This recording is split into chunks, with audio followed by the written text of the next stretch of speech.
Boker Tov à tous, on nous dit Ur item oto uzechartem et comme il soit Hachem. Quand vous les verrez, vous vous souviendrez des commandements de Akadash Baruch Hu. Alors, le rappel, il est dans la façon de faire les nœuds sur les tzitzit, et que le premier double nœud, il est institué par la Torah, et que les autres nœuds, ils ont été ajoutés par les Chachamim, nos sages.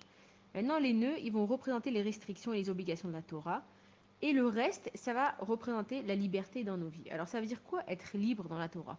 On a toujours l'impression que la Torah, c'est une Torah de non, c'est une Torah que d'interdit, et on n'a rien le droit de faire. Et justement, par les tzitzit, on va comprendre que la Torah, elle n'est pas en train de nous interdire tout et de nous obliger à tout, que justement, on a la liberté. Alors où est-ce qu'on trouve cette liberté dans la Torah? C'est que par exemple, dans la Torah, on te dit, tu dois te marier avec un juif qui garde la Torah et les mitzvot. Mais ensuite, toi, tu es libre de choisir qui c'est qui te plaît. Tu veux prendre un gars avec un Streimel, tu veux prendre un gars qui travaille le matin et qui étudie l'après-midi, tu veux prendre quelqu'un qui s'habille en noir et blanc ou quelqu'un qui s'habille avec des chemises de couleur, le choix, il est pour toi. Ensuite, on nous dit aussi, par exemple, tu devras travailler à la sueur de ton front. Donc ça, on le sait, c'est une obligation que l'homme, il doit gagner. C'est l'homme, la femme, on doit gagner notre vie. Mais que tu es libre de choisir le travail qui te plaît, là où tu te sentiras le plus à l'aise pour gagner ta vie.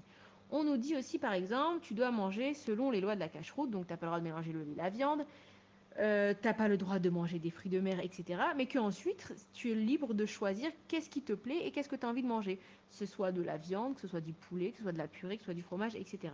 Et c'est comme si Hachem, en fait, il va nous montrer le chemin à suivre.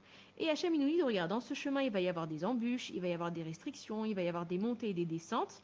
Le bout du chemin, il est là-bas.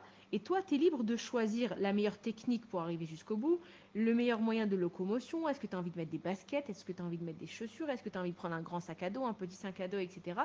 Donc la Torah, elle nous laisse une liberté. Une fois que tu as compris ce que tu as le droit et ce que tu n'as pas le droit de faire, tu es libre de faire ce que tu as besoin. Et quand on dit aussi ur item de les regarder, ça veut dire qu'il faut qu'on vérifie que les titites, ils sont cachers et ils sont en bon état. C'est comme un soldat, par exemple, qui partirait au combat.